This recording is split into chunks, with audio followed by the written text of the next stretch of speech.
21 ka mga mag-uuma sa Barangay Quezon ang nakatapos sa Farmers Field School niadtong Oktubre 15, 2009 dito sa City of Kansayan sa nasampit nga barangay. Sila si City Vice Mayor Gingo Valmayor Jr., SP Member Dixon Yu, uban sa mga bisita gikan sa Agriculture Training Institute o sa PhilRice Negros, mao'y nang hatag sa mga certificate.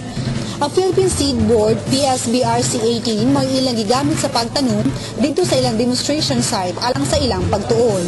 Ang tema sa mong programa mao ang pagkaton, pagsusi o pagpaambit para sa ikamayong pamaagi sa panguma, kung learning, checking, and sharing for the best farming practice.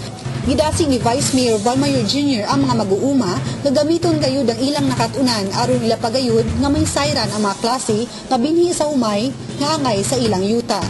Kay kini nga programa gihimo alang sa pagpalambo sa kita sa mga mag-uuma. Si Valmayor niingon kung mas daghan ang maani sa paggamit sa bag-ong teknolohiya sa panguma, mas dako og kita. Makahatag kita og maayong kaugmaon sa atong mga kabataan pinaagi sa pag-eskwela. Ang tumong og atong paninguha gikan sa programa sa lain-lain nga mga ahensya, pila ni ka ahensya nagtabang nato dire, kaning ari dire nga mun tudlo nato. So ato ag ini pahimuslan, ato ag yung tunan. Kay kani ang tumong paninguha ni makatabang kaninyo. So sa syudad nato sa San Carlos, pinaagi sa atong pinalangga na Mayor Bong, usamo kita ka agricultural area o gasuporta kita sa mga lain-lain nga mga programa sa agriculture. Kani nga mga programa pareho aning palay check, kani pagtudlo kaninyo bagong mga teknolohiya, pag-support sa atong mga technician, support sa syudad sa aning atuang certified seeds program, ato ang gining gamiton, ato gining panghumuslan. Kay kini ang tumong paninguha ginana para makatabang kanatong tanan. Kay nagkadaghan ta o pakaunon o kabaluta nga kung makaprodukto tag maayo, siyempre mas dako po tag maabot, mas malipay ta kay daghan tag mahimo sa ato ang mga pamilya. Makapaskwela ta sa ato mga bata, makahatag nila insakto nga pangabuhi. Matug pa ni Alvin Palano, Science Research Specialist sa Philippine Rice Research Institute, Negros, nga ang nasampit nga programa dito nagsugod sa Australia o dito na obserbahan nga matindaghan ang ani kumpara sa daat nga pamaagi sa pagpanguma. Ug mao'y hinungdan nga nakadesisyon ang Food and Agriculture Organization sa United Nations nga ipaambit usab ngadto sa ubang nasod. Sa Australia, ginisa nagsugod-sugod, started sa pangalan nga Rice Check. Siyempre, Australiano. Later, nakita sa Food and Agricultural Organization nga medyo okay ang results ng palay check, rice check dito sa Australia. So, gin-decide sang Food and Agricultural Organization under sa United Nations na i-apply mo sila sa other countries like Chile, Indonesia, and eventually dito sa aton sa Pilipinas.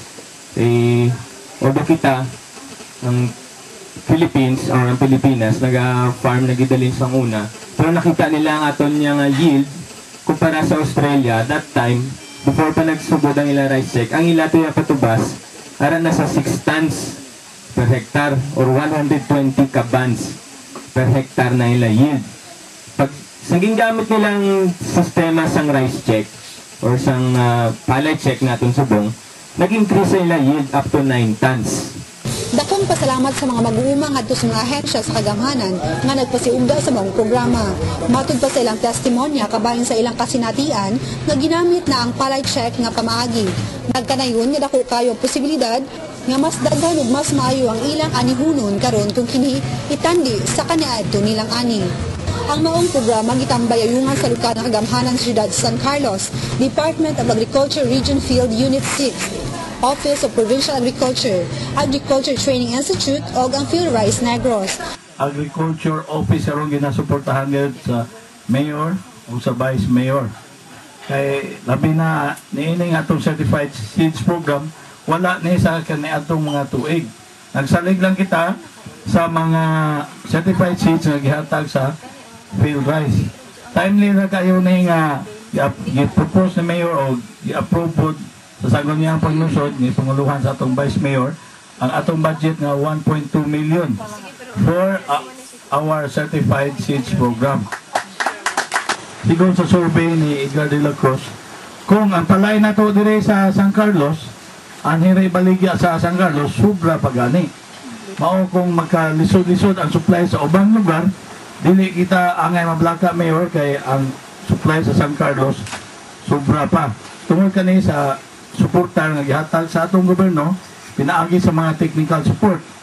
Mitambong usab sa maong kalihukan sila si Nita Latuza, Agriculture to sa City Agriculture's Office, punong barangay Zocoro Zapanta, Mavil Del Llorente, Allied Tri Coordinator for Negros Occidental of the ATI Regional Training Center, Wilmer Rentino, ATI Region 6 ug sila Monita Ronquillo, Agriculture 2 sa Moises Padilla.